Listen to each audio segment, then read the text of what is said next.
Hello, and thank you for joining us for the final game of the day. Thanks for joining us, Kobe. Where OpTic Gaming will be facing Clutch Gaming. Yeah, that's right, on the 5th game of the day. If you didn't know that yet, let's take a look at the starting roster. Selecting on the blue side, the black and green, it's OpTic Gaming. In the top lane is Dokla. Jungling is Acadian. Mid lane is Power of Evil. Your bot lane is Arrow, and support big with Coach Zabatine. And on the red side, it will be Clutch Gaming in red. In the top lane, Solo. In the jungle, Lyra.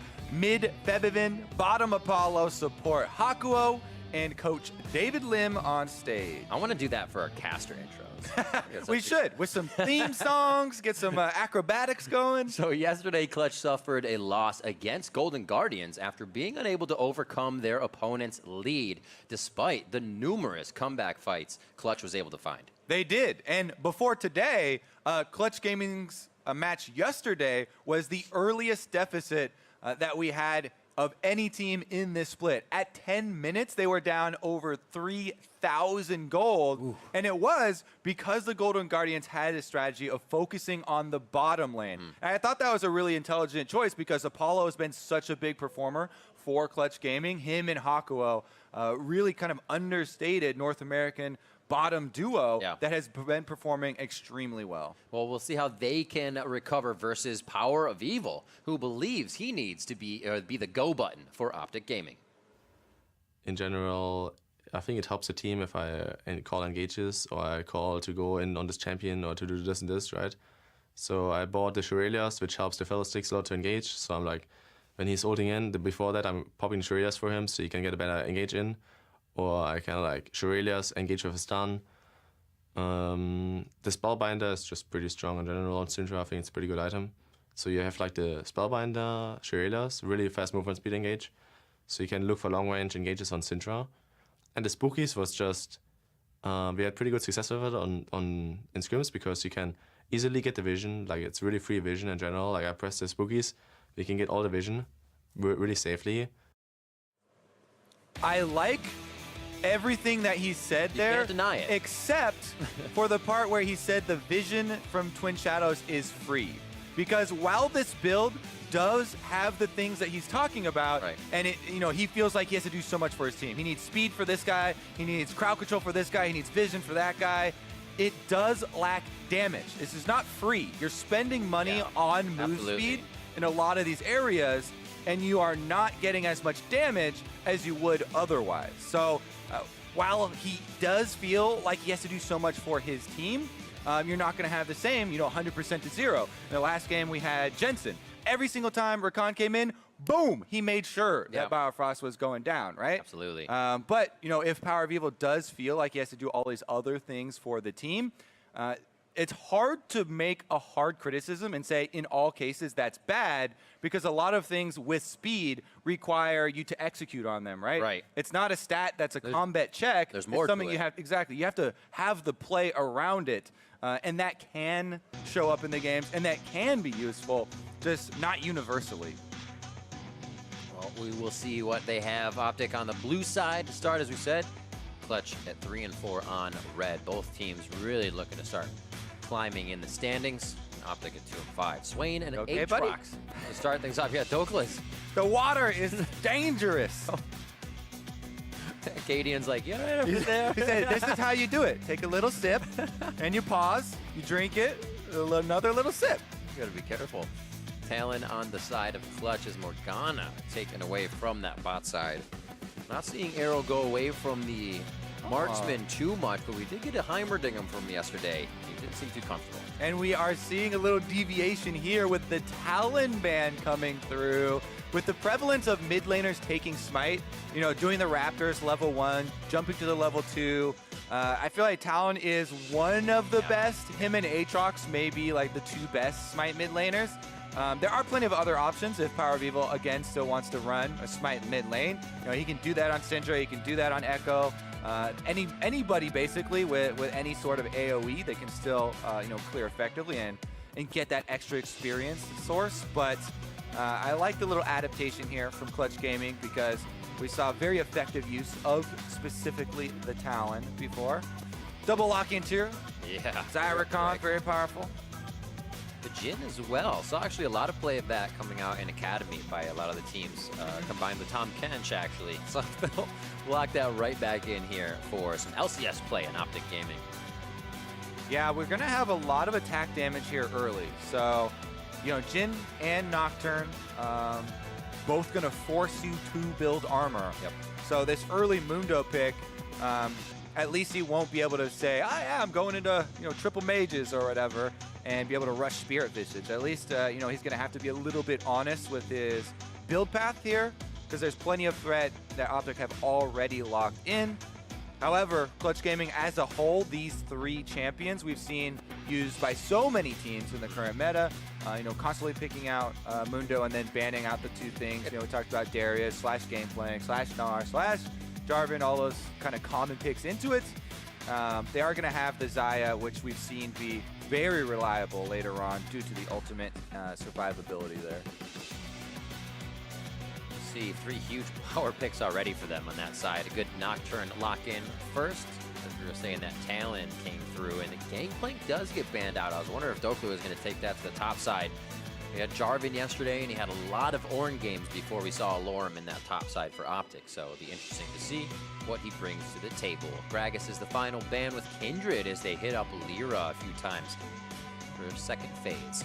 Yeah, Lyra's been a pretty hot topic, actually, because, you know, he was picked up. He was one of the best parts of Envy that people were super excited Clutch Gaming picked up in the off-season, but hasn't been as big of a star as people kind of expected if they follow the trend from his previous play.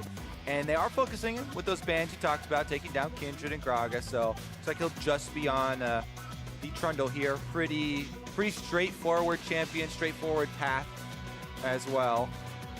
It's going to be interesting, though, as far as the all-in as well from OpTic Gaming, because their bottom lane with the Jin, Tom, Kench locked into that Xayah is going to have to be a little bit worried. Gnar makes a lot of sense for Dokla, something he's played quite a few times. Not necessarily this split, but towards the end of the spring. And Orianna for Power of Evil, so much more likely to get one of those builds that he so likes to put into the inventory. Yeah, Orianna is the champion that gave him the name for his Smurf account, which is Gnasher's Tooth, is because he liked to get the auto attacks off with Orianna versus teams that had a lot of frontliners and tanks, just like Mundo and Trundle. So as much as it has become kind of a meme even to him, and he's embraced it, even naming some of his accounts after it, this would be one of the games where he could actually build Gnasher's Tooth on Orianna because of the frontline tanks that they're fighting. However, overall, we want to go over the strategy here with the Nocturne, the Tom Kench, as well as the Gnar. You want to create split push pressure across the map. You want to spread out the enemies with your Gnar pushing on the Mundo just like Licorice did last game, and then they want to use the Nocturne ultimate as well as the Tom Kench ultimate to move around the map and be able to pick up those kills and try and spread out the enemy team. Whereas on the other side, Clutch Gaming, they're returning to their tried and true Febiven on Azir, a team fighter that we have not seen in so long. He hasn't played it in summer. And nobody's really played it in the current patch here, so they're actually sticking with a 5-on-5 strategy, solid frontliners in Mundo and Trundle, and huge DPS looking to scale from the backline. All right, we're about to be on the Rift for our final game of the day. Be sure to hang tight for NALCS tonight after the games. You can hang out with some of the players, Freak and the analysts, and get your questions in. We're about to see Clutch and OpTic look for a win this week. 1-1 would be better than the 0-2 as both teams failed to find victory yesterday. Yeah, both of them definitely reeling here. And Clutch Gaming, especially considering their ranking coming into this weekend, they were looking at facing Golden Guardians and OpTic Gaming. They would definitely not want to drop both of them in the same weekend here, because at those bottom of the standings, the edge is very thin. OpTic Gaming picking up a couple of wins here. Golden Guardians have already moved up the standings, so the pressure is on, Riv. Out of the base, we'll see who applies it first on the Rift. It's going to be an Infernal Drake first, which might mix things up as we get things going. And the line of scrimmage will be all that begins the game. Nice. 30 seconds until minions Solo. Big cup to the head. And some accuracy, a little bit of revenge there for Dokla. Now they're both about even. Let's see. Sweeper is actually a sweeper purchase here on Hakuo. He And there's a didn't fight ward for right in it. front of him. If you look at the mini-map, there was a ward placed in the pixel brush. Hakuo has a sweeper. I really like to give sweeper kills to my mid laner, so my mid laner, can get level 1 off the first wave. Especially for Azir, definitely go a long way as far as shoring up this matchup here. We'll see if Hakuo holds on to this sweeper or who he does give it to. I mean, he's in the bottom lane. Maybe he just give it to his bottom lane partner there, Apollo. Maybe a little bit more selfish. Power of Evil hanging out Oh, Febivin wants it. Ah, too slow, buddy. with Rude. Well, they're still going for the invade, actually. They walk right over the ward, kill it. And that's got to give OpTic a little bit of pause here. No, not going to finish up with it. See what the start over on Wolves was. Actually, Big Well, Wolf. it's the blue buff start here, invade from out. Clutch Gaming. They did Yep. the double invade, and they've taken away this blue buff. Level 2 for Power of Evil as he smited away Large Wolf from Acadian. They shared that camp. Nice guys down there. Jungle is just too full nowadays, Riv. There's a lot of people Mid want laners their taking hands in the fine pot, stuff. man. All right, and we have another rush down to a possible level 2 gank, but because that minion moved up and Apollo backed off, Cadian not going to go for the rush level 2 like we saw in last game. But yeah, whenever you are a Smite mid laner, you always want to start one of the camps. Typically it's been Raptors, but everyone's been invading for those. So that's why we see a lot of these invades. You saw CG there move up to behind the red buff. They weren't just looking at the red buff for the invade, they were also looking at the Raptor camp. And speaking of looking, So they're okay. another counter invade here as the answer from OpTic, knowing that their blue side was already counter jungled. They're making sure Acadian isn't left out to dry, doesn't get 3 camped.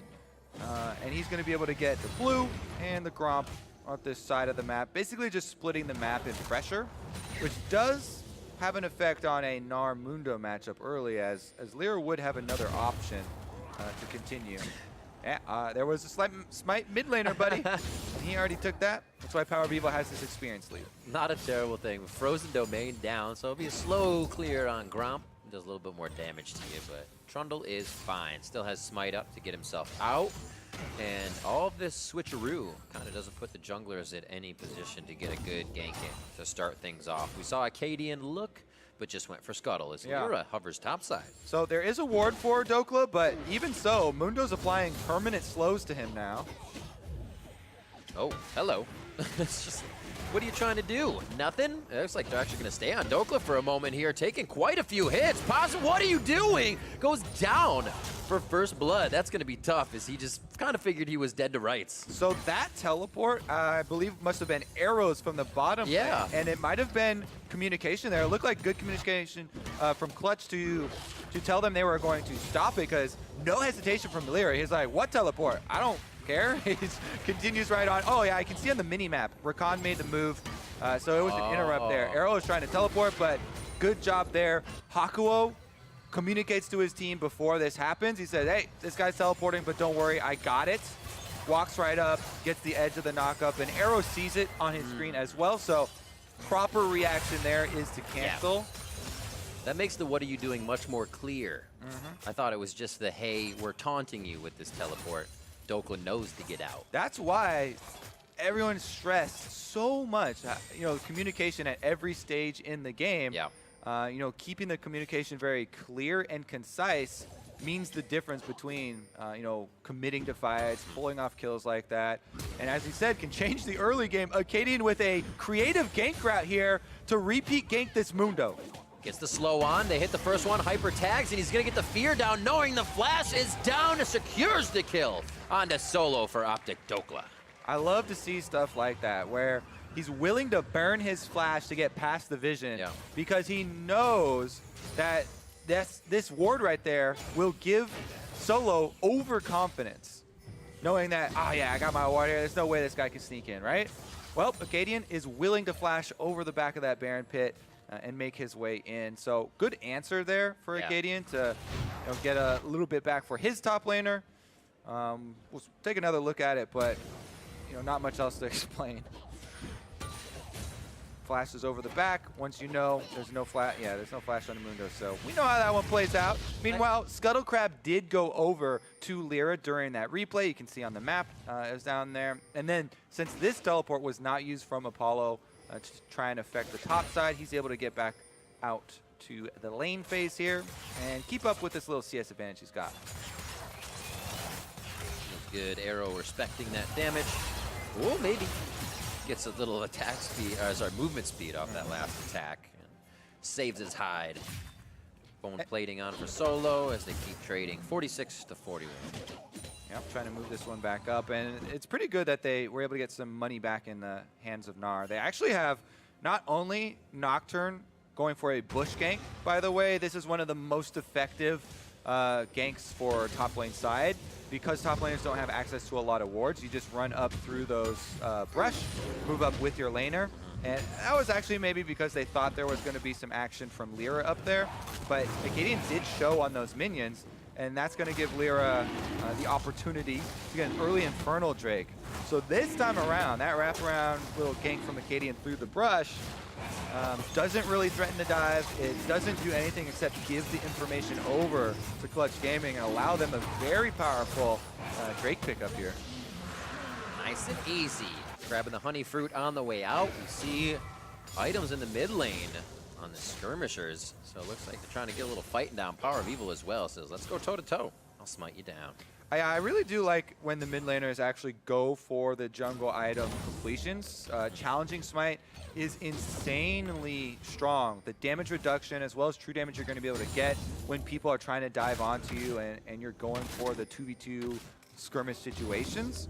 A lot of the mid laners will just stick on the talisman or something like that so they don't spend money into the jungle item. But even upgrading your jungle item, those things are made to be super gold efficient because junglers are kind of a low economy role. So taking advantage of that, I think, is a good idea here from Power of Evil. Plus, you're going to be able to get the passive bonuses off of completing your jungle item. So already here, yeah, you just did. Just 8 minutes into the game a little bit, able to get the Runic Echoes, and that does give you a lot of mana off of camps when you do go for those camps as well. I've been wondering. He's 79 to 76, which is evened out, and Acadian continues to take his Raptors. It seems like they have it more so for the fight, for the objectives when they come up, as opposed to we've seen the mid lane smites always taking Raptors like a Talon or something. Top side of the map, love here from Acadian as they get the only living scuttle at this point. A little pressure on Dokla means everything is safe. We should also touch on, obviously, if you upgrade your smite early and you're in a situation where your jungler is a Nocturne, Nocturne wants to clear these camps very quickly so he can get his ultimate, ranks up, and get the cooldown there. It allows you to use your smite because if you don't have a lot of opportunities to go for scuttle crabs or invades and your jungler is taking all your camps, then that could be a useless summoner. But by upgrading it, it'll make use of that slot and dissuade some melee champions from trying to jump on him. Pretty quiet on the home front. Start things off as we come up on 10 minutes. Just that 1-for-1 so far. Top laners getting a little bit of that action with the assist to both junglers. We'd wonder if that's where it would start. It seems like that's where the action has stayed. Now they're starting to give a little bit of love around the map. That Infernal Drake from Clutch Gaming. Maybe put that to use in a fight soon. A couple of control wards here cleared out for them while they have the presence of their jungler. That's actually a very efficient vision little journey for Lyra. Just by passing bottom lane, it allows them to clear out all of that OpTic Gaming vision, and they're completely dark on the bottom side now. And that is just at the timing of the level 6s for bottom lane, which were threatening kills. So a lot of pressure down there. And meanwhile, ooh, the ball delivery. Emperor's Divide is on the other side as Acadian throws down the shield. Just a few more shots. He'll pick up that one on Febivin with the help of Power of Evil. Now that one is one we can take another look at. That was so good. Acadian also flashes there to get the knockback or the draw in from the shockwave. Nicely placed. And they combo so well. Power of Evil and Acadian, that's something where people talk about communication, but that's not technically communicating, right? you practice the combo so they know what you're looking for. You don't have to say, hey, jump flash behind this guy so we can get the shockwave pullback. It's basically just saying, my ult's up, let's kill this guy. And they know the strat they're going for. So on a ward, Febiven here, he's sitting. We have a shield come up from Acadian, as well as he flashes over there. They make sure they get the kill. And double flashes, actually, I didn't quite see Power of Evil during the regular play. He flashed in too to make sure he got another auto and secured that kill. But they wanted to make sure that there were no outs for Febiven. Rift Herald for Acadian now. In that scuffle. Looks like he comes out for the better as the team is able to now create pressure all over the map. 11 minutes in, and we'll have to see Solo. Few hits on the top is on that mini-map, pushed under his turret, is just not having fun. Doka's still taking some heated up tower shots. Could even this out once Solo uses his ultimate with this wave coming in, but still doesn't want to fight it out. With Dokla going Meganar, it could just flip things right back around, and then they're even. So they're saving those ults for possible team fights. And speaking of ults, that Nocturne ult almost back up again for Acadian. So quick. He had the warrior there, so there was some cooldown reduction on it. And as we saw in the replay, you know, he didn't actually have to flash the Azir wall. He spell shielded. He went through there with his ultimate, which was very nicely done. So that means that he still has to flash as well for ultimate number 2, a possibility they could try and punish Febiven. Power of Evil, though, as we said at the end of the replay, he used his to get into range. So whenever you see that even offensively used flashes, it's a possibility you could try and attack from the opposing side. It's actually something that was pretty impressive because one of the biggest things with Orianna is losing the distance of that command protect. While it does give you more range, Power of Evil knew it was just on the cusp of being broken. So smart play there from both of them. As you said, the combination is known by these guys. They're the ones running it. Needlessly large rod for him is right in his back pocket as Acadian mixing his way through the shadows. Yeah, and he does have the Rift Herald active, so your goal basically right now for OpTic is to get the kill with the Nocturne ultimate, and he has his flash available and everything. And then in the lane that you get the kill on, you activate the Rift Herald. You need to try and get you know, multiple charges off, get more than one turret with it because you just killed someone there. Mid lane though, Lyra's ready for a counter gank. They're expecting this play because of the earlier Field first, right through the Emperor's Divide. The damage is unreal coming in from the Terrify and the power of Shockwave. Yeah, it's so hard for Azir in that case, right? Because you have to get the spell shield off before you use your ultimate to get the knockback. But he doesn't have any time because he's instantly dead anyway there from Shockwave landing right when the Nocturne comes in with the burst damage. And there you go, Rift Herald activated right after they get the kill. They don't protect it though, even though they had 2v1. I really wanted to see them get 2. The whole point is you just killed the mid laner and Trundle's a melee champion. If Power of Evil and Acadian stand there and walk this Rift Herald up, there's no eye damage. Yeah, they can't. He can't get behind the Rift Herald, can't take out the eye. Whatever though. They did the main goal. They got the first turret bonus. They got 2 turrets even with the Gnar taking topside. It is a big deal. I like how much you bring it up. To me, it is, Riv. Yeah. To me, it is. We'll make the team that always goes in on the second turret. Protect your Rift Heralds. Protect the Rift Herald. 3-1 at 15 minutes coming up on the scoreboard. That's a 2,000 gold lead here coming in, which has shrunk just a little bit with that turret takedown. And Clutch Gaming controlling a little bit of the bot side. We'll see this one more time. And it looked like they were ready to counter. I got it this time. The ult comes in. He's got his spell shield up, so the knockback obviously is not going to get him. And the shockwave was well timed once again, so they got all the burst damage. Boom! Still has his heal as well. He didn't have a chance to even blink in that engage. He'll have flash up for it next time. And you have to consider that ultimate shut down Lyra's vision. That's exactly what the Paranoia does. And he was kind of not realizing what was going on until Febiven was almost dead, too. That's a feels bad, man, sort of situation, too, because they knew it was coming. They had Lyra here. They're like, I've got my control ward down. I'm waiting for the counter gank, Febiven. I'm right here with you, buddy. Don't worry. And then he's like, oh, well, didn't think of that nothing I could really do about it. That's too quick. Well, stopwatches are up now. They may be used. One here on the top side for Solo. Hits it pretty good, giving his ultimate enough time to make him nice and healthy, but he does have to summon or flash the Shockwave. Yeah, stopwatch so important on Mundo, as we kind of went over in the last game. Really well used right there to deny one of the ganks from Acadian.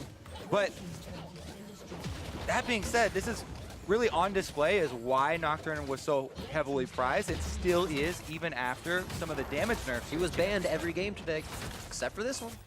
There you go.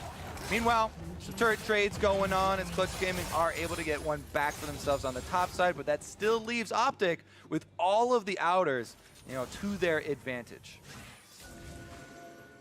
Rabadon's almost quickly finished up.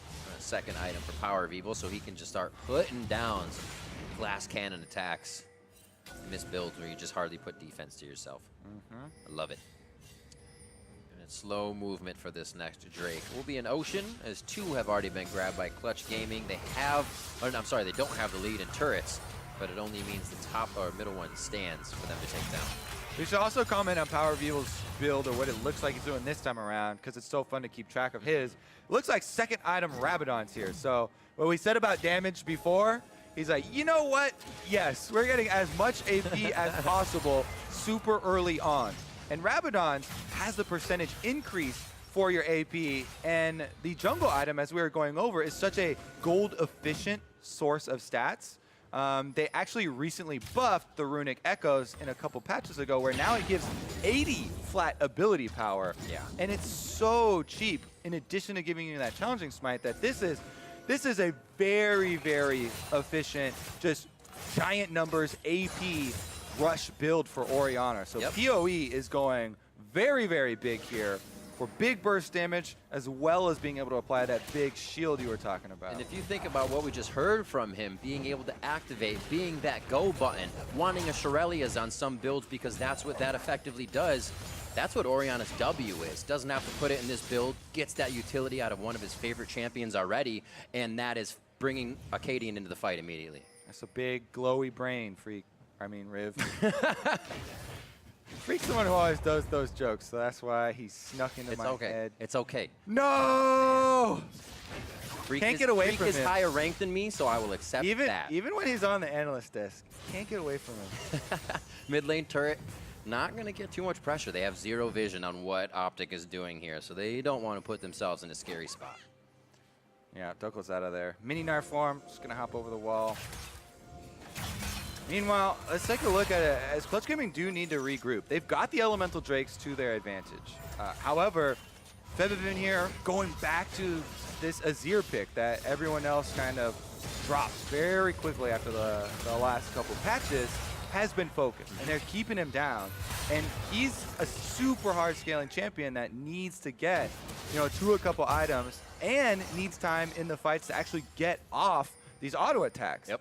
So Clutch Gaming really do need to use the rest of their team around him with the Mundo, Trundle, trying to play front line, and try and actually protect this main player, because Power of Evil on the Orianna is OpTic's main player, and he is set up for success.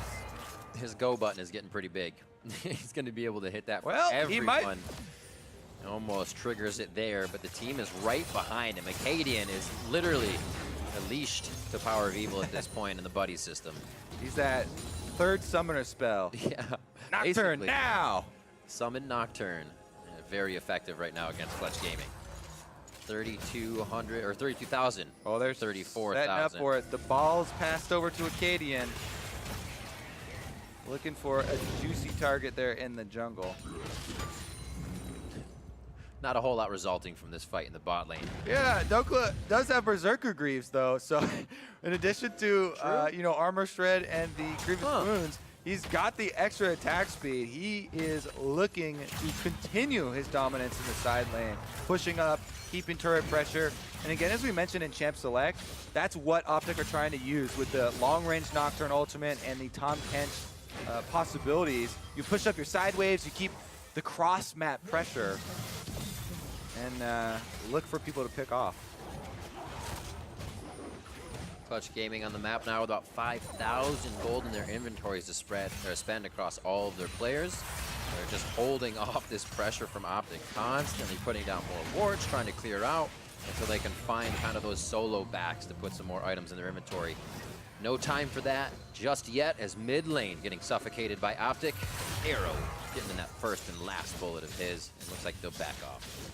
Yeah, even though Apollo does have teleport on the Xayah, who's up on top side now, it doesn't seem like Clutch would want to rush into anything here. Again, they still want to build up some more items on Azir, have the real crits start to come through for Xayah and build up a little bit more. Even though they had a decent amount of vision setup and defensive wards for themselves.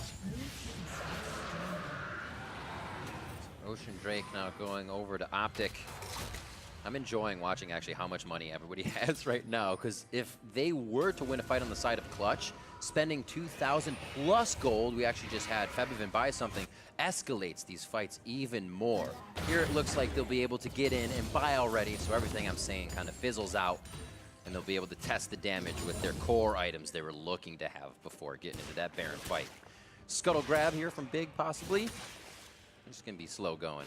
Tahm Kench is great because he can actually deliver Scuttle money to one of your carries.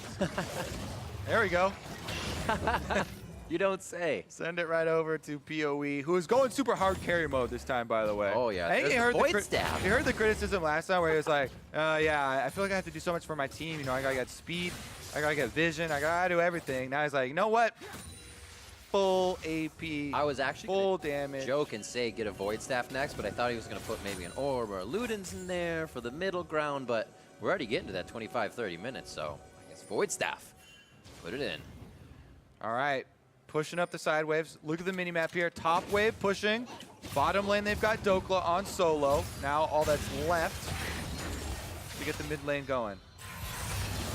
Azanya's for Acadian as well, thrown into his inventory before he finishes up those boots. He knows his ultimate's going to get him where he needs to be. He just needs the safety of Power of Evil in the team to get there. And you got to remember, there's quite a few semi-globals here. Tahm Kench gives someone another semi-global, so they can also follow Acadian if he goes too deep. Yeah, that stopwatch active is so useful for Nocturne because usually it's a one-way ticket.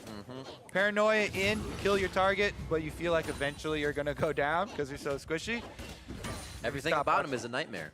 We'll buy you some time. All right, here we go, though. Top wave is still building up there, and OpTic, they've got the next 30 seconds to work with where there's a huge top wave pull on Clutch Gaming, and this is the opportunity they need to take advantage of. Not let them just clear out this minion wave for free, because, man, it's going fast. Whoa, Febiven giving himself up there as he soldier a rise in mid lane. Is it enough? Deadly Flourish misses, and Acadian didn't have the spell fingers on ready there for that moment. Oh, fumble fingers. Very fumbly. Thought he was going to receive a bit more damage. Gets himself out of this situation. Now flash, ult, and stopwatch down, which he cannot rebuy. That was the first time where he didn't spell shield the ultimate really well. Little finger from and then he also, yeah. Gonna lose on a lot of cooldowns here. All right, Clutch Gaming, though, they're so happy with the way that the last 45 seconds went. They got the top wave for free. Yeah. Febiven was able to live through a Nocturne and get his flash, his ult, and the stopwatch active down. Gonna pick up some kills now. They can buff those KDAs and their pockets with a few more core items. Solo window shopping, gets himself caught up quick by a clockwork windup from Power of Evil. They just get themselves to safety. Wards down as Power of Evil encroaches in a little bit more. He's not going to let Solo back, so a little bit of wave prep will also put pressure onto Clutch Gaming here as they just started to get a few steps out of that troublesome position. Yeah, looks like we'll have a reset here. I'm going to go back real quick and look at this replay to make sure that he didn't use something this time to get off the spell shield, or if it was actually Kaden didn't use it. Okay, he actually just didn't use it. Interesting. Just thinking the follow-up kill, Terrify would be there. But Febiven quickly learning, assessing what's happening in these situations, and throws out the Emperor's Divide kind of before Acadian really got there. Cleared waves in mid. Bot was just taken away by Acadian, so get some new items for him as he heads back out with his ultimate backup once again. and a few wards on the bot side that could make those useful. Okay, Knight's Vow completed here for Lyra, so he can give the extra damage soaking, basically, since they just are trying to keep their backline carries alive in a 5v5 situation. You know, Clutch Gaming have been playing the long game here. They've got their double items at least. Marilla Namicon now for Febiven completed in addition to his Nashor's Tooth. So he can definitely start to be a threat, along with Apollo there on the Xayah top side. That stings. Little things like that are what give OpTic the chance to get inside the jungle and put that vision down for Acadian. They start to snuff out the eyes of Clutch Gaming here, and Baron becomes even a little more scary as they can jockey for position and just turn on the fight like that. Lyra almost the front line. A nice trade here on the bottom, but this is that attack speed coming in. Dokla probably saying, I don't want to change. I don't want to be Mega. He misses out on the kill because he has to transform, but he'll still have great pressure on the lane. Yeah, trying to get the Grievous Wounds applied to Solo as well. The ultimate was burned, so he's got to be very careful now. The rest of OpTic, though, just camping on these control wards, daring Clutch Gaming to step over by the Baron. And you really got to watch out for this shockwave coming from the Nocturne. Backline should be ready. Nice. Apollo does have his ultimate available on Xayah.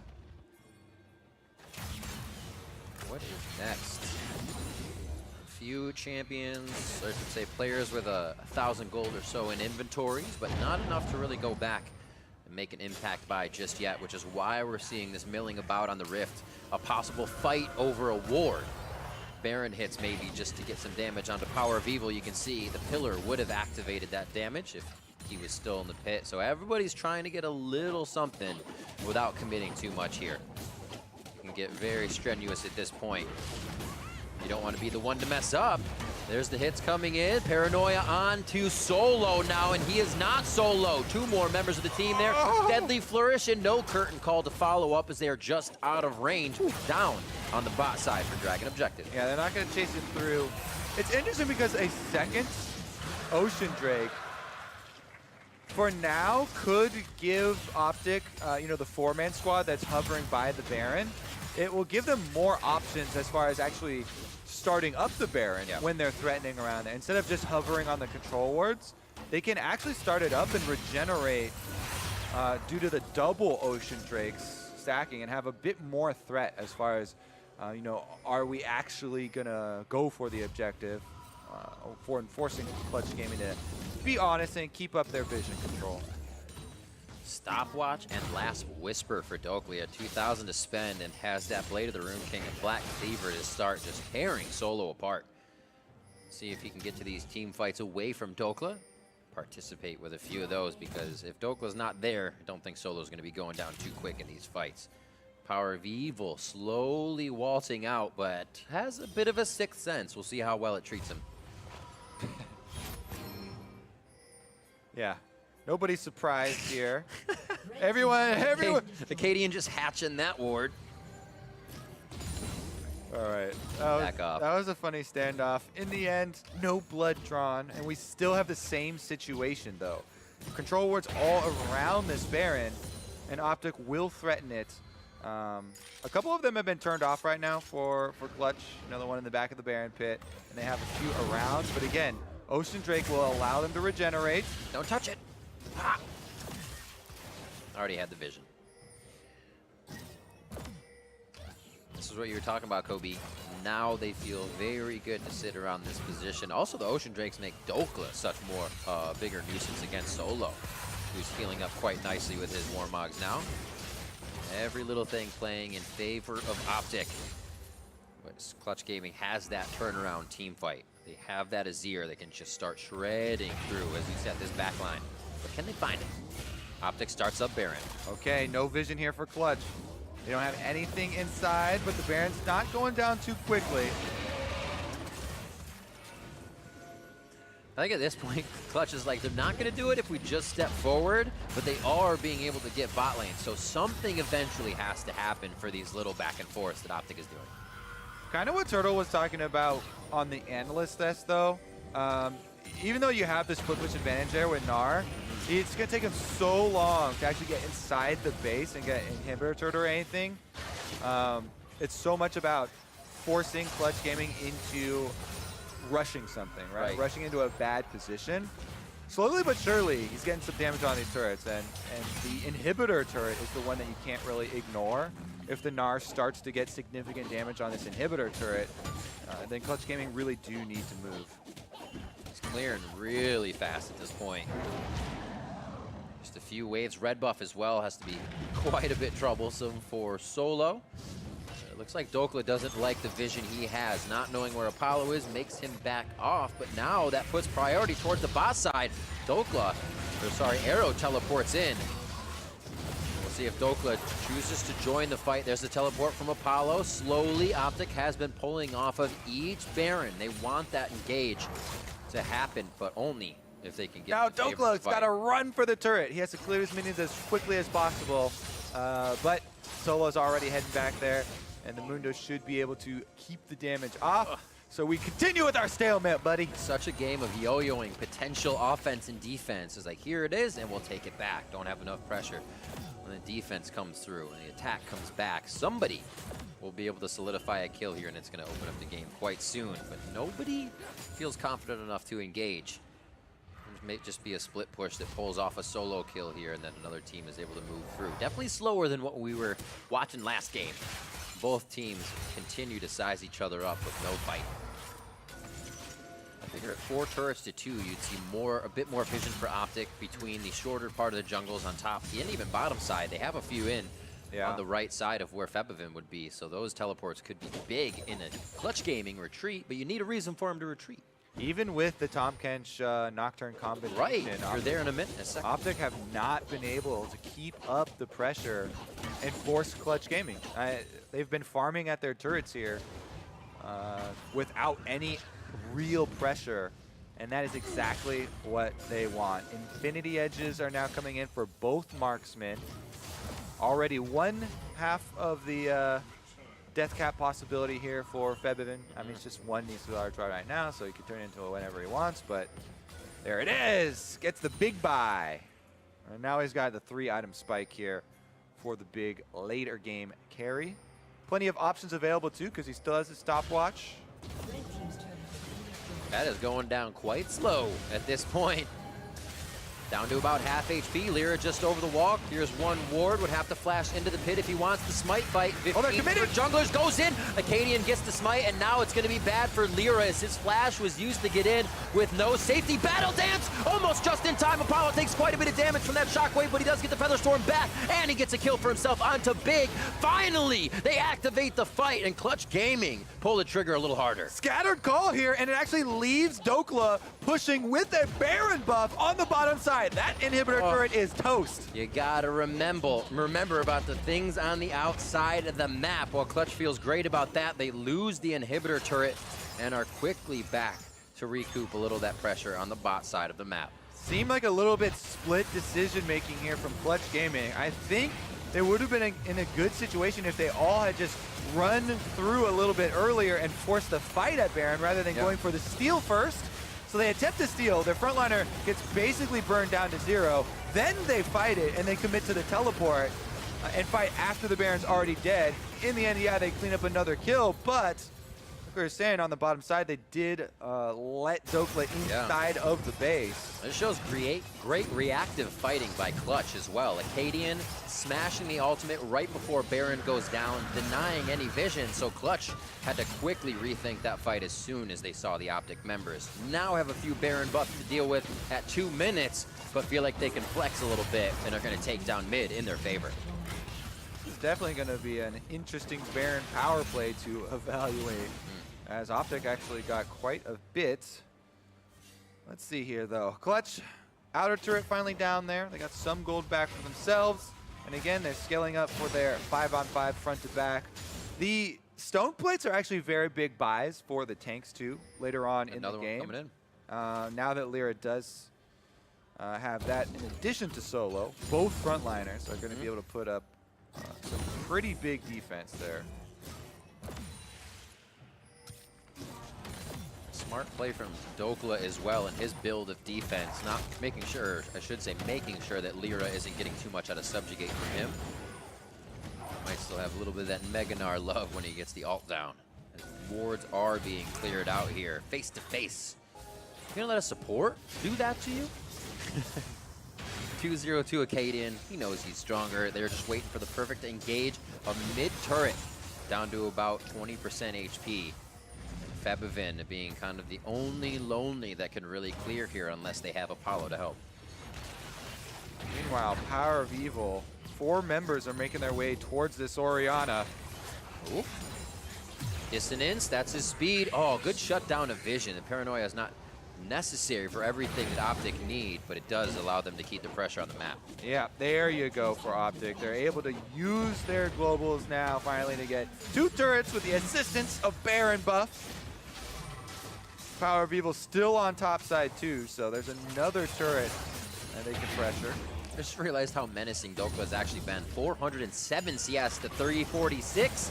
A great shockwave, almost a solo kill onto Apollo. He's forced to Featherstorm, and Power of Evil is just soaking all of this damage. The man knows how to build. The man knows how to buy, and he turns Clutch Gaming away from the fight. Yeah, full AP Orianna with challenging smite as well. I said glass cannon earlier. He must, I don't even know. All right. Strong glass. Dokla now, though, in his own 1v3. He's got that Blade of the Rune King. He can definitely play a little bit here. Dancing left and right. The damage on to Hakakuo on the backside. Meganar comes in, sweeps him back against the wall, and now he's got a bit of distance. Cleaver hits a minion as the soldiers aren't close enough. Wallet back. He's going to be changing. Oh, he doesn't make it over the wall. This could be big. Doink! And OpTic are on the next turn. And now he's turned small. Yeah, OpTic doing a whole bunch of work during that mayhem in the bot side as it takes 2 to drop Dokla, as big as he is this far into the game.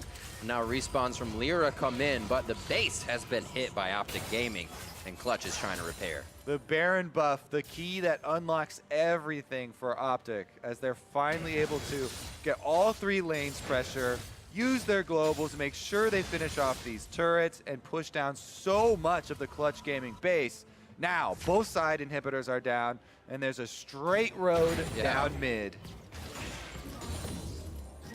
What is next? Stopwatch there for Febivin. Still hasn't had to use that in his plays, and a few others for Lyra on the team. So there are those plays they can get OpTic to go too hard for, and leaving them out to dry with those stopwatches. I don't know, Acadian's got enough money to say, hey, Elixir of Wrath, I got a little bit of extra gold to spend.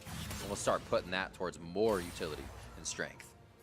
Yeah, they're thinking this game is going to end pretty soon, so buy your consumables. Look at Power of Evil too. He's got the fully upgraded Mercurial Scimitar. Love it, dude. That's so awesome. More damage. He gets auto attacks in. He's the guy, the Master Suthori. It's a big part of the champion too, especially with the magic damage stacking up on them. So we'll see if he does. You know, it's not the stats don't fully go to waste as far as attack damage. And he was able to, especially with challenging smite, fend off a lot of the melees as they're trying to charge him down. These Quicksilver Sashes are interesting for OpTic. You're kind of leaving nothing to chance. You find a little hard CC or you get like bumped around, but you're looking for kind of Featherstorm to lock you up, and then your Quicksilver sashed out. Everything else is pretty soft. Yeah, they're basically charm. They're basically saying, Hakuo, you're not getting anyone important. One hit. That's all you get. All of them have the QSSs. Plus, for good measure, we got a Tom Kench as well. It just makes it makes a Rakan's job so difficult. So the engage from Clutch Gaming, it has so little chance of the first engage succeeding. They will have to have kind of multiple waves of pressure within a single team fight to get anyone down. And they're just so far behind right now that it's really hard to pull off because there's a lot of damage on OpTic, and they're not going to give you the time to pull that off. They have about 7 denials, including Tom Kench, the Quicksilvers, and the GAs now on their side. Clutch Gaming is going to have a very long duration fight if they want to get through all of the health bars of OpTic. Dokla going to go ahead and spread Clutch Gaming thin once again as Solo meets him on the bot side of the map for a 4v4 party. of the Baron that just spawned. Yep, Clutch are just gonna have to rush into it. They don't have any options because their inhibitors are down, so time's working against them. Also communicating with Dokla. How is that lane going? Are you winning the matchup? Are you pushed out? Where is your pressure? As this is touch and go right now. Clutch Gaming could just as well be inside the base. They have minions that have not been stopped coming down mid lane, and these turrets would fall rather fast. Aqua here. Has to worry about some Baron damage because that can stick if you stay in there for too long. OpTic's goal is, again, we said, just try and delay Clutch Gaming and make them spread out. That's a lot of damage going on to him, but the shields continue to come through. Command Protect should be able to come out every so often for him, but not enough to keep him that healthy. Maybe they're tempting in the GA as well. Dokla knows he's pretty strong on the fight. If they can get Lyra, they can probably delete him very fast, even with Subjugate on. Hakuo is just behind him. Dokla feels good to possibly get that Guardian Angel down, but he doesn't even have to waste it. The solo kill onto Solo. And now Apollo's gonna try his hand. He can be stopped up and slowed down from really reaching Dokla in the entirety of the fight. There's a few shots. Dokla's gonna run him around as he takes the long way around. And now it's gonna be a ring around the rosy. A few more hyper shots. Remember the GA to come through, but this is all tempting for Clutch Gaming as it's gonna be OpTic picking up the Baron. Yeah, and it's going to be Clutch Gaming looking to pick up the Elder Dragon here. 3 Elder Drake that makes him quite powerful. Nearsighted for the Trundle, and it might be too near because they're the opponents. Lyra goes down as soon as they get that strength. And Febiven's going to try to grab his blue so he can keep the soldiers up and coming. This is huge now. 50 seconds onto Lyra. It's going to actually be a back for OpTic, so they get a little breathing room. Yeah, interesting late game scenario here as the inhibitors are responding for Clutch Gaming, and this Elder Dragon buff is a 3 elemental Elder Dragon, so this is going to give them a decent amount of power and another shot at winning a team fight inside their base. Yes, Lyra's down for 30 seconds. Dokla's only down for another 16, and he has teleport, so OpTic can still use the Baron to push on up and then have Dokla teleport there for a small window to try and get the inhibitors back down. They would want to go for these exposed inhibitors on the sides first, because it's so much easier. Even though Azir turrets can be raised, those are weaker than the regular turrets. They smack the Sun Disc down immediately. Get it out of here. Looks like Arrow and Big. Buddy system for them is they stay together. Dokla and Acadian doing a slow roam.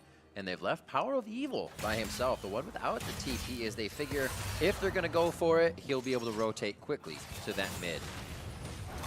Decent vision from Clutch, or a few pink wards staying unprotected, but still allowing them to see OpTic move through the jungle. It's going to be about that next Baron, Kobe.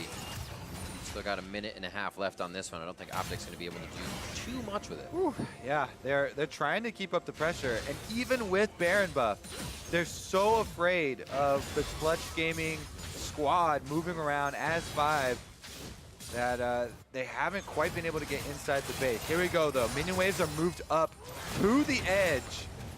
Power of Evil, 1-3-1 split, set up with the Orion on top side. Dokla, though, they're making a move for split push Gnar. Ooh, that miss on the cleaver slows it down. I don't think too much reposition was gained here from OpTic. Same thing still happening, but Clutch Game has kind of had enough of what's been happening and them being split apart.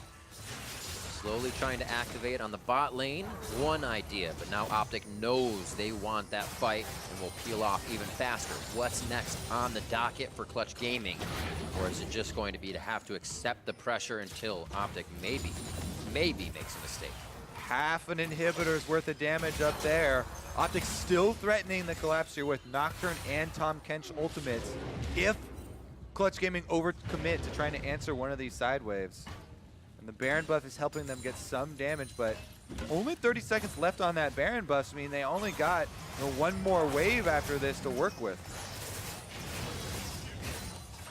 This Warmogs is keeping Solo healthy in the bot. Dokla can just get the health back from his Blade of the Rune King. Those two would be down there forever until they get a little bit of assistance. Even with Dokla building fully for this 1v1 with Mundo, not able to chunk him out long enough. You know, Grievous Wounds does stick on his head, but you get out of combat, just move it back into the jungle or something, and Warmogs heals you right back up. Plus, he's got Grievous Wounds of his own to to apply to Gnar through his Thorn Mail. So both of them, life regeneration and life steal, being cut down. Man, support's trying to be as frugal as they can. Like 2,000 gold behind the junglers and just putting together these pieced items. Shirelia's Reverie finally coming in for a little more engage. And those Quicksilvers and Knight's Vow we saw before as well. 700 gold on Big, so not too much to buy just yet for him. But it is that idea, what's next? What's going to actually help? And I think what Clutch might want to do is activate a false fight. Find a way to get those Quicksilvers down, but not take it right away, and then find that fight right after. So much easier said than done when the team just runs away from everything you're trying to initiate. Yeah, especially when OpTic's still sticking to the split push. You don't have a moment's rest here where you're able to sit around and look for an engage. You either have to pull the trigger immediately or send solo on over and answer that split. Topside 2 moving in. That's a big hit. They tried to deny vision, but it's going to be close enough for everybody to see. Oh my God, the shots from Apollo are absolutely absurd, and the damage to follow through. Hakuo's in immediately trying to charm them up with the quickness, but great separation from OpTic as the curtain call could be the follow-up. OpTic slowly moving in, but so is Dokla. He's in the base, and the inhibitor is down on the bot side of the map. He's going to make his way to the top side. He can either go for inhibitor number 2, try and get some damage, or run out. Flashes quickly from Emperor's Divide, and now he will try to divide himself from Clutch. They run furiously towards the top side and take him down. Apollo is spitting crits right now as he takes down that kill. Getting back to mid lane, his flash is down, but his ult is up to still be dangerous in the fights, and Clutch tries to stop the damage coming in from OpTic. Ring around the rosy, Riv. And Dokla's able to get an inhibitor on his way out. He does die and burn the flash, but this is what, once you get to super late game, the matchups always look like when one team with the split advantage and the other team trying to 5-on-5 with their standard tanks here. They're just chasing them all around as 5 members, and even though they found Acadian, they burned the Guardian Angel, OpTic were trying to stop their backs and delay them from getting back to their base and allow Dokla to take down one inhibitor. One inhibitor, though, is solvable. That's not a huge issue for them. One line of super minions. It actually, though, is only one Nexus turret left as well. So if you don't attend to those super minions, they will destroy that Nexus turret by themselves, and then your Nexus. So OpTic's game plan still is about delaying. It's about keeping Clutch Gaming out on the map and away from the defense. Very interesting. So the Bloodthirster being sold for Arrow as he picks up the Static Shiv into his build as well. So trying to get a little bit more damage right off the bat here out of this. Yep, big crits. Gotta see what Apollo's bringing to the table. Amp his damage there, give him some more speed. Deadly Flourish connects. Arrow throwing one forward. Burning it down. That sucker is gone. So fast. That is going to be Baron for Lyra and the squad of Clutch Gaming. They want out immediately with the fast backs, but if anybody's caught, that's the double shockwave coming in. Power of Evil quickly cleanses himself as he flashes into a safe situation. And now Solo's in the back. A 3v1 for him as Power of Evil gets spit out. He's trying to hold him the longest with the gray health coming on. And now the pillar to stop Power of Evil. Arrow getting chased down relentlessly by Clutch Gaming. And they get the fight they wanted as Dokla's not there to assist. And now with the Baron empowered recalls, they can get back and defend. So Dokla doesn't get anything by himself. Now it's a 2v1. Bevan misses. Nice shots by him. Dokla making this one look like it could be in his favor as the base starts turning. It's a race! It's a base race! On the other side, Dokla getting the super minions. There's going to be the Zanya to slow him down a little bit more as Acadian comes in, and Clutch Gaming is being just that. On the Nexus, Clutch Gaming will take down OpTic.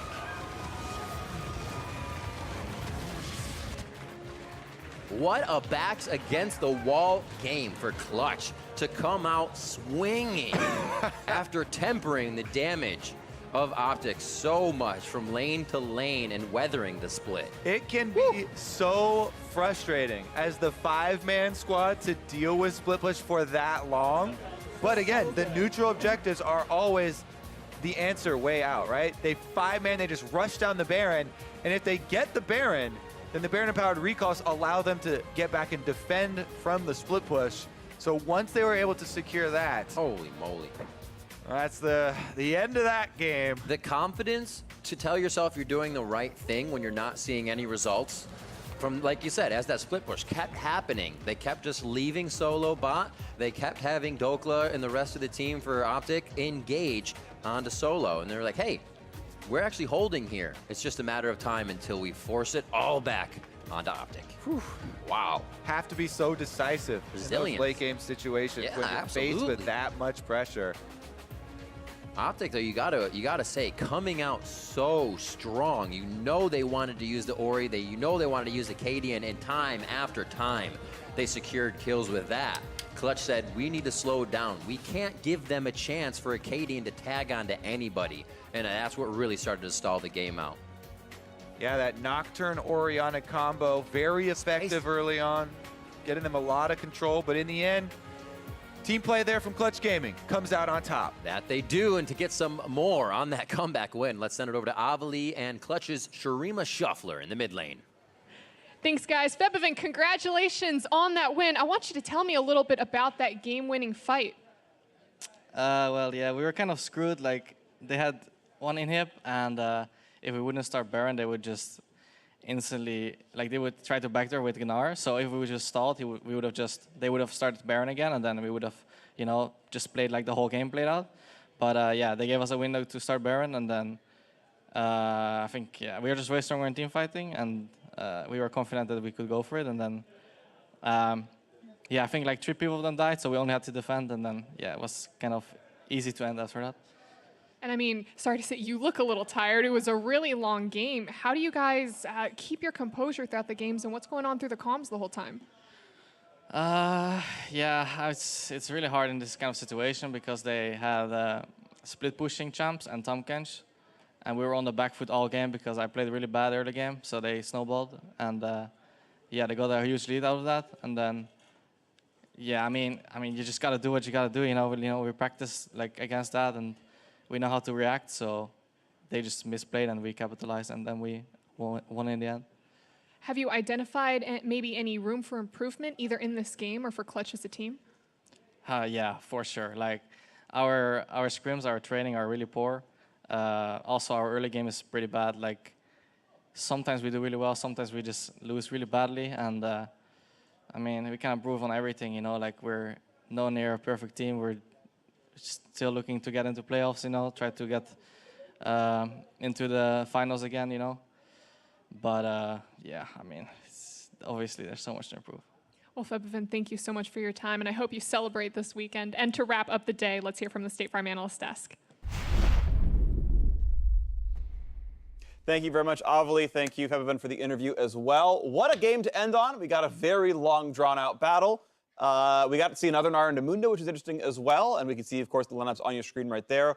Arrow, a more comfortable champion. His Jhin, I think, one he's well known for. Oriana for Power of Evil. If this was a game that OpTic would have won, like, this was a comp, I think, for it. Even like a super high-tier champion like Nocturne being allowed into the draft, this should have been the game, I think, for them. Yeah, Clutch took a risk in draft throwing the ban at the Talon when everyone else has been banning Nocturne. 9 of the 10 NALCS games has had a Nocturne ban. Nocturne's one of the highest win rate competitive champions across the world in the Summer Split. And it was still effective early, but as Febby said, you do what you got to do, and they were pulling it out. Grind it out, because the Azir pick looked really strange. Like, he has a mobility to potentially get out of the Nocturne Ori combo that he knew was coming at that point, but it's still not enough. That's just such a disgusting combination when you put the two together. Yeah, and they did the combo about twice, and we can kind of talk about that. We have a bunch of replays of Acadian killing people. Some of them not even with the ultimate. He had like the flash over Baron Pit, for example, which is really nice. So this was just a good trade gank, before basically. this to get in position over the Baron wall. Really creative gank, knowing that the flash was already down on solo. That helped get Dokla ahead in the early game, and then as long as the Ori's in range to get the ball on and you're timing your spell shield right on Nocturne or just flashing over the wall, you're going to be able to connect. those kills. And then even when the Trundle is in position to try and do something about it, it's just so fast that, you know, by the time he's walking up there to drop the pillar, it's like, well, my teammate's dead. Yep. And there wasn't that much protection to really keep someone alive from those dives. You combine that with the Gnar and Tamunda, like we were saying, and suddenly you have this very strong early game comp for OpTic that they were executing on. But the thing about that reel is that was the end of the Nocturne ganks that turned into kills for the next 15 minutes. Yeah. Like Acadian started out 1-0-2 or 2-0-1, and then had the same scoreline at minute 17 or so. So like, hey, that really worked. Hey, you got a 3,000 gold lead. Maybe you got first turret. And then we're just kind of waiting for things to happen. And Clutch Gaming, as kind of true to how they've been playing a lot of this season, waited out. Fevin gets a bunch of gold. Apollo gets scaled up on a crit marksman, and then they start winning team fights again. 49 minutes and 49 seconds into the game, which is the end of it, Acadian was 3-1-2. Yeah. So he started 2-0-1, 1 kill, 1 assist, and 1 death in the next 40 minutes. Perfectly balanced, as all things should be. Yeah, and they tried going bottom a couple times, which I understand the idea. It is hard to kill a Mundo, but if you can kill him and break it open so that the Gnar can really start crushing in the split push, then it makes a lot of sense, and that didn't ever happen, and so the Gnar was still split pushing. Close, though. Yeah, right? Like it was almost broken. Yeah, if they got 1 or 2 more kills on him to get him just a little bit further ahead of the Mundo, maybe it works, but as a result, Dokla would go perma split pushing, get a turret or an inhib, and then die for it, and then this team wouldn't be able to actually fight on the other side of the map. Yeah, and let's be honest, this was a massive comeback. Like, they were down 2 inhibitors, a Nexus turret almost the whole time. As far as game flow, it was actually not too dissimilar from C9 versus COG with the Gnar winning the split push. It's just the Gnar team was actually winning for most of the game until they lost it, as opposed to losing the game for most of it until a near comeback. Yeah, the reverse coast. You got to see that Gnar versus Mundo matchup, but ultimately some of it does come down to like who wins a big team fight at 50 minutes, because then you have enough time to push the Nexus. Yeah, and you think maybe it could have been a 6-item Orianna, but of course 6-item Xayah, a great team fighter as well. And we have, of course, that clip for you, the game-ending team fight here. Baron still does not come through, but they go for the fight anyway. Critically, the Nocturne ult was not able to be used for damage, so there's no way for Acadian to get involved in this fight. And look at Hakuho. That'd be dead if you had your Nocturne ult right now. Finish that off, and you're wrapped around the backside on Febby. You can potentially win that fight, but there's no real threat, and instead it's just Mundo charging down your backline. He messed up Power Evil, then he's continuing to mess up Arrow. Yeah. And once again, this entire time, where's Dokla? In the base, split pushing, but just not doing it quite effectively enough to punish the fact that they were losing on the other side of the map. Yeah, look at that gold graph dump down the bottom. This is a year-long issue for OpTic. Yeah, 9th place last split, 9th place tied with Cloud9 of all teams this split. Like, it has been a rough road. It's been them and Cloud9, and it's not like OpTic and Cloud9 are just getting blasted in every single game. Right.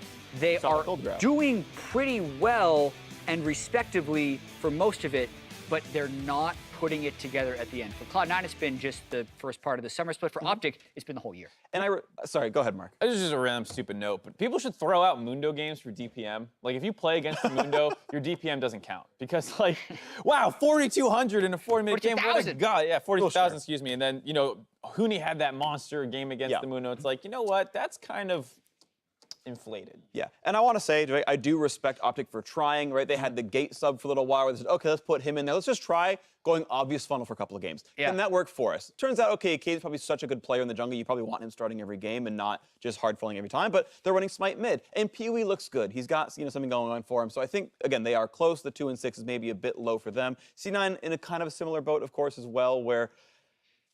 Tough year. Yeah, I mean... Tough life. And it's so easy to make fun of them from the distance, right? But I mean, even with this lineup, where it's mostly LCS starters, they still only went 1-1 this week. And if the call coming in was, this is a roster that will not make Worlds, Jack, do you want me to bench players till it works? And he says, yes.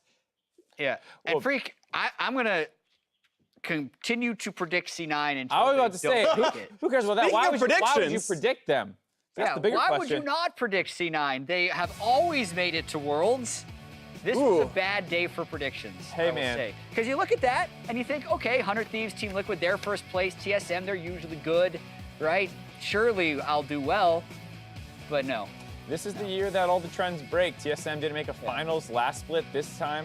C9's probably not going to make Worlds, dude. I'm going back to check after this for my own pride, whether or not the favorites have actually lost, like just the general consensus favorites based on record, have actually lost more games than they've won with how topsy-turvy this split's been. Yeah. I think that's the case.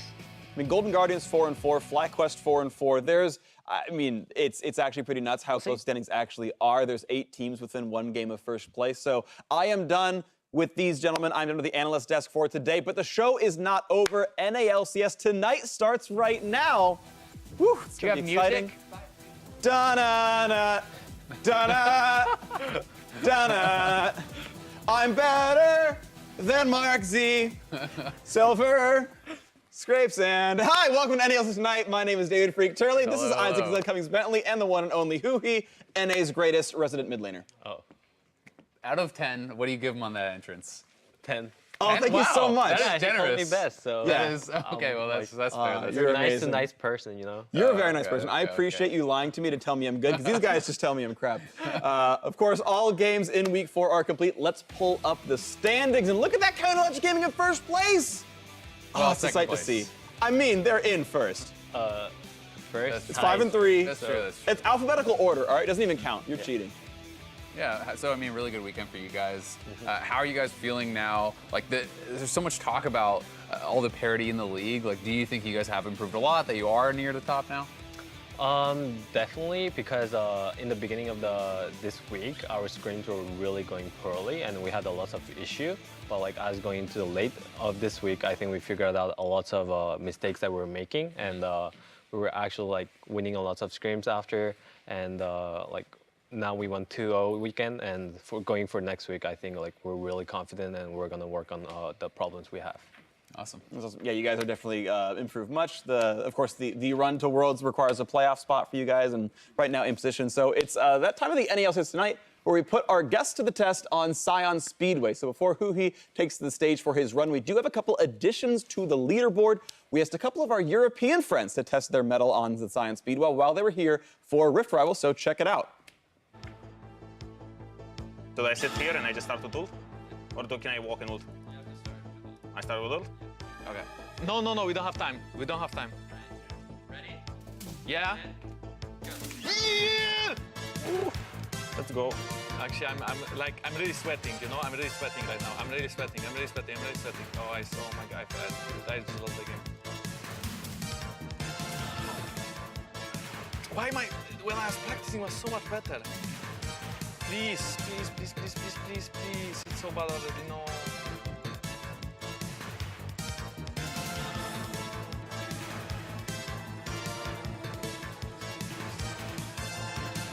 No!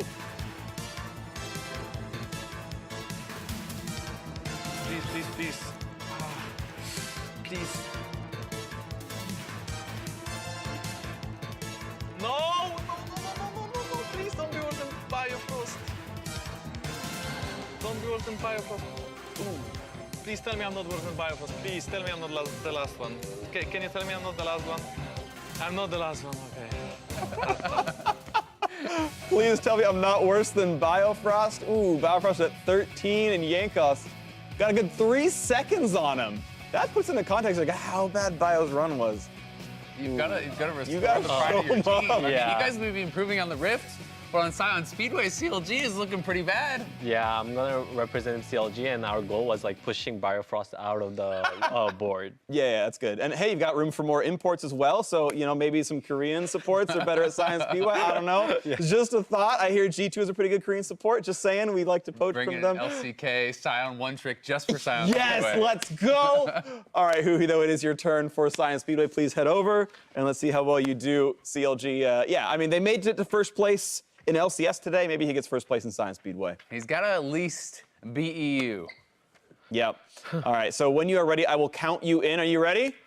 All right, on the word go. I'm more nervous than my LCS game right now. I believe it. Okay, I'm going to say 3, 2, 1, go, okay? Okay. 3, 2, 1, go. There's a lot of pressure here. I mean, especially when Biofrost is already at the bottom. If Hui's going to join him there. Yeah, and he didn't take the golden glue route, which was to go down and then up with the curve. So let's see if he gets the wall bounce. So far, pretty good. That's pretty much par for the course. There's the Predator channel, rest of his actives. Mercurial Scimitar for some move speed. Righteous Glory, I think, got popped there as well. Now for round 2. Really, I think the hardest part is actually avoiding all the target dummies and everything up here, and then the curve, how you actually handle the curve. He's shaping his turns really well as well. He's hugging walls pretty closely, flashes past them. He's going to go not for a flash on this one. And he goes high to then aim a bit down. Ooh, that's probably not going to beat Golden Glue. But he's definitely way better than Biofrost. Way better Biofrost. Confirmed. Oh no! Oh, that's a tilter. Oh no, he's wrong.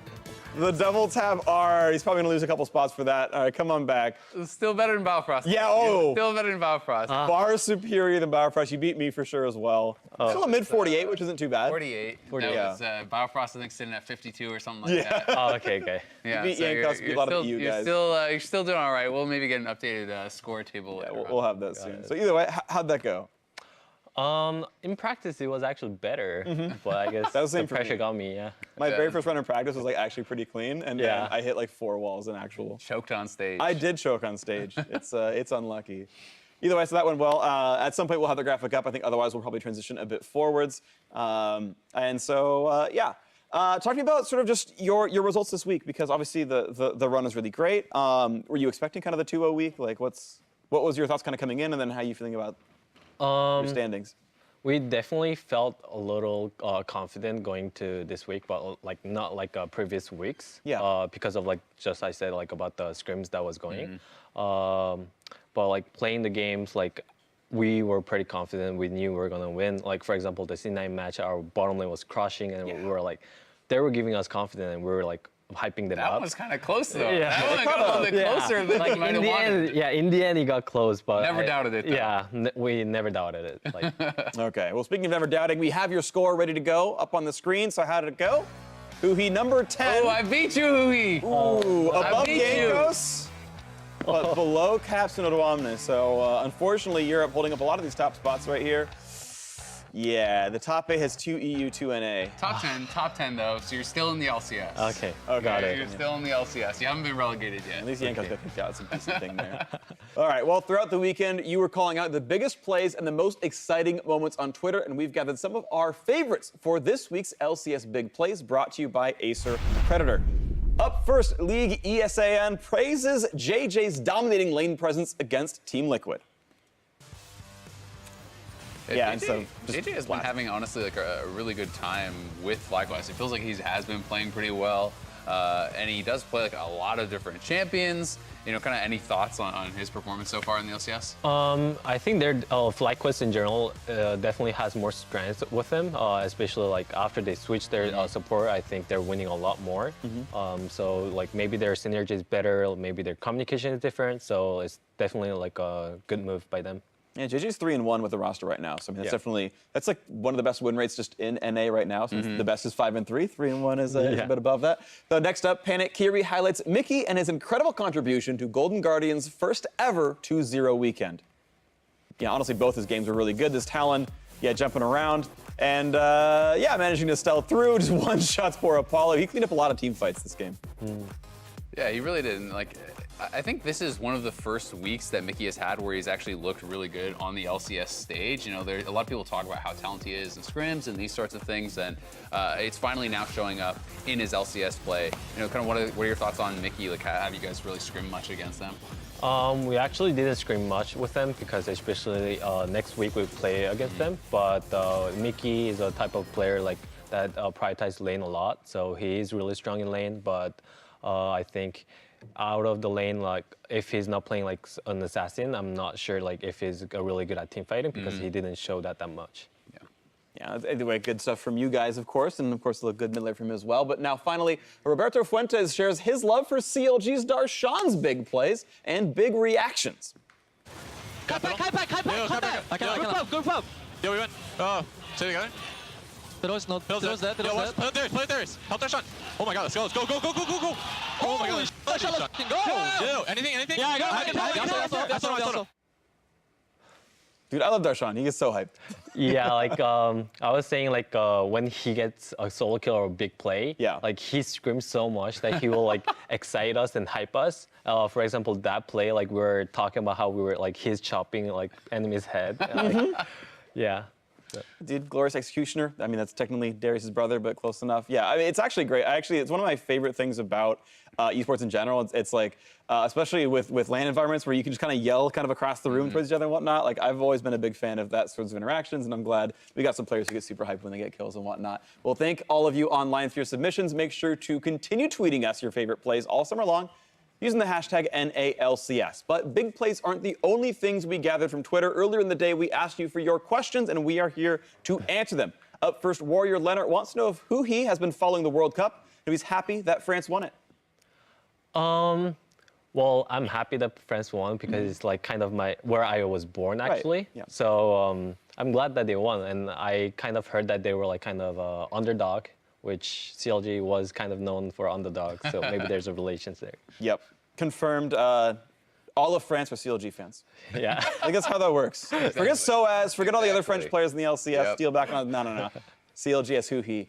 He's from Paris. It's perfect. Yeah. Next up, Sarni Roth is wondering what champion that has been absent from the meta do you want to see make a return? Other than Aurelion Sol. Oh, other than Aurelion Sol. I was going to say Aurelion Sol, but... Fiora. Yeah, probably Fiora. Also French-ish. Like, people are playing lots of like melee mids, so Fiora can be a pretty good pick into melee mids. Okay. Why do you think we haven't really seen any Fiora? Like, we heard some players talking earlier about how they don't think you can split push anymore. Is the game just kind of too fast-paced, too much about team fighting? I think it's just a better pick than Fiora, right? Like, for example, like Darius. It's just it has a lane dominance, and it can also split push, but its team fight is great. And it's also tanky. So I think there's just those kind of champions that are just better than Fiora, and that's why Fiora isn't showing up. Yeah, makes sense. Outclassed within sort of the lane bully role, and that actually makes sense. So next question, though, comes from Mark Horner, specifically for Huhi, and it's if you could pick a skin line for the next Aurelion Sol, so like, Project, definitely not, like the joke stuff. There's the Winter Olympics ones, there's soccer ones, there's, et cetera, Star Guardian. Yeah. So if you have a skin line for Aurelion Sol, what would it be? I think I will go with like ice, like winter skins, because one of the origin skin of Aurelion is like fire. His balls is like fire, and it will be cool to have the opposite, which is like the winters. So for example, like snows. So. By the way, the correct answer would have been the CLG World Championship, Aurelion Sol. And you're trolling, you failed the question. No. But it was a good try. I'll give you like maybe a B-. Okay. A B- for not picking CLG Aurelion Sol. Next time. Well, there is no CLG skin line yet, so I mean. Well, see, but there's the World Championship skin line. You have to add the CLG edition. We'll go Fnatic Aurelion Sol, and then he can't pick it when he wins next year. Now, finally, Jace Hammond wants to know if our NALCS teams have a consistency problem, or the fact that all these teams are so tied up together by week 4. Do you think, or is it that there's so much parity in the league? As we are 4 weeks in and so many teams are close. I think it's kind of both. For example, like because of the meta, like there's a lots of like up and downs, like upset and downset. But for example, like Team Liquid, people talk about them as the best team, and today, like that's nothing related about the meta. Like it's just they just made a lot of mistakes. So that's about consistency, but the other parts, I think it's just about the meta as well. Okay. Yeah, I definitely think that being able to be first to like innovate a new thing and like figure out the strategy, like that can give you a leg up and people aren't expecting you. And I think there is so much sort of moving around in the world that it can be very easy that you're just like, oh, actually, we found Mundo first, and you just get a couple wins off that, even if you aren't like the better team. Yeah, and I mean, even looking at the TL game today, you could say, oh, well, Doublelift wasn't on a marksman, but there was mistakes all across the map. It's not like that he was the best player on the team. Exactly. The loss wasn't purely about that one thing, so definitely consistency, I think, is a big deal. Yeah, well, we'll see if teams can shape up by the end as they make their way towards Worlds, but we are not quite finished with questions yet, at least for Huhi. It's time to put you in the hot seat while Azale grills in a rapid-fire segment we are calling Lightning Rush. You two have fun. All right, so what we're going to do, we have questions. It's either, one answer or the other. Don't think about it too much. Give me the immediate thought as soon as you get it. All right, are you ready? Wait, is there bait questions? Are there what questions? Bait? No, no. We would never do that to you. We would never do that to you. All right, ready? Yeah. Okay, red side or blue side? Red. Korean barbecue or Korean fried chicken? Korean barbecue. Talon or Aatrox? Talon. Scrim or Stream? Scream. Shocks or Ovally? Shocks. First pick or last pick? Last pick. Heal or Cleanse? Heal. Flash on D or Flash on F? D. Darius or Garen? Darius. Afromu or Rainover? Afromu.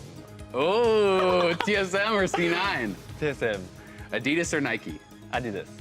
Fortnite or PUBG? Fortnite. Wu Wanje or Penomeko? Penomeko. Nerf Strong or Buff the Weak? Wait, say that again? Nerf the Strong champions or Buff the Weak ones? Nerf the Strong. Aurelion Sol or no bans? Aurelion Sol. Freak or Azale? Freak. Oh! Angela or Haru? Angela. Okay, you betrayed your dog! Oh, you betrayed your dog! I'm sure the Husky is going to be watching this show and is going to be so disappointed. I mean, I would pick Caitlyn over Punz 100% of the time. I trust you on that one. Isaiah, what would your choice be? And you got like several pets, so Joanne or all of them? It has to be Joanne. See? You can't give him crap for that. See, the thing is, the pets can't hear you on the show, right? So you can, but Joanne's paying you attention. can go home afterwards and you can tell Haru that really it was Haru. Okay. So it's kind of a smart choice. Exactly. It's a win-win. All right. So you got Afro over Rain over. Ooh, that's betrayal right there. Well, it's just with Wijin, Rainover, I'm really close to him, but obviously with Afro, like he was one of like my longest teammates besides Darshan and Trevor, and I think we were close a lot and like had a lot of fun time together. So. And the truly wrong answer of the bunch, Freak over Azale. I appreciate that's what made the rest of them just like, stop listening after that. I was like, okay, well, he obviously doesn't have a very good decision. You have the best taste. I appreciate you so much. Yeah, I mean, he just gave me a really good impression by like starting how like I'm the best player and like he kind of built it up. That's fair. Best NA mid. I think now like half of or more than half of starting mids are residents now. By the way, I think we're up to that. So we're slowly stopping importing our players, or just been here so long enough they just count. It's amazing. We don't import players anymore. All homegrown. We're exporting. All homegrown talent. We're exporting great talent like Core JJ, a true North American Rush. Patriot, KT in the World Rush. Finals. Yeah, exactly. easy stuff. Rush, another born and raised here. The Brazilians are taking our Counter-Strike players. Like we're doing it all, man. We're just so good. All right, so one last thing before we sign off. Let's take a look at what's in store with next week's schedule, brought to you by Jersey Mike's. And of course, with the standings so close, we got almost every battle means a crap ton. Echofox 100 Thieves, a second and third from last split, and they're second and third right now, basically, as well. And you guys have Golden Guardians next week, who is actually looking a lot stronger. So you guys feeling pretty confident going into next weekend? Yeah, I think they're gonna like do a lot of like smite mid strategy, but we're definitely gonna like focus on that too. But also like we're not gonna sleep on like if they play standard, we're not gonna let them have the win as well. And when you play against a player like Mickey, you said he's so lane focused. Are you then gonna like try to orient yourself more to focusing on lane, or just say, hey, forget lane, we can still ball the side lanes? Like, how do you kind of go into that matchup? It's just I think there is a limit where like you can give it up in lane. Obviously, like lane is really important. It's kind of a foundation of the macro, in my opinion.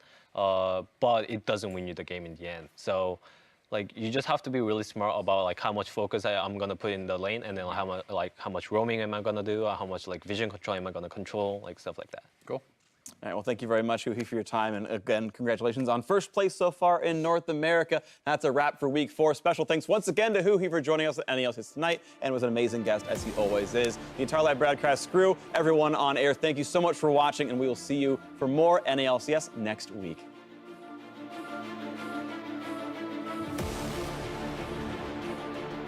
This isn't any more complicated than pickup basketball, and all over the world, people have been able to figure that one out. If pro players can't figure out how to do pickup League of Legends, they probably can't figure out how to win a world championship either. Right, good luck, guys. Remember, play confident. We got this. That's a fully flash Darkwind Ignite down. Looking for the first blood. Who's going to grab a contract? Doesn't grab it. It's Mickey, who's gone so far forward to try and make a play, and has just given him nothing. Mickey, a triple kill now for the birthday boy. But it did go over. Bubble is good. Mickey looking for the one shot. Does grab it. Legendary. Matt Coco in the back line. And it looks like 100 Thieves' time has finally run out. And 2-0 for the first time in their history. Side on fire. I got her. She's gone. Tony actually gets pulled in. Not in a great spot. Removes Jersey, gets himself to safety, and now it's going to be Hanser going down. Echo Fox are able to lock down TSM and knock down TSM. A little bit more as the Cadian comes in, and Clutch Gaming is being just that. On the Nexus, Clutch Gaming will take down OpTic. Featherstorm is sneaky safety, and a great denial of damage from Zazel. Biofrost and Stixay find another kill for the team. Biofrost is in, and he delivers him back to Stixay. Biofrost is down immediately with Unleashed Power. Senscared to the back is safe. Huki tries to get himself into a spot where he can deliver, but he goes down. Darshan may fall next with the open on. Oh my God! Stixay still gets the Elder Drake. Back, everyone back.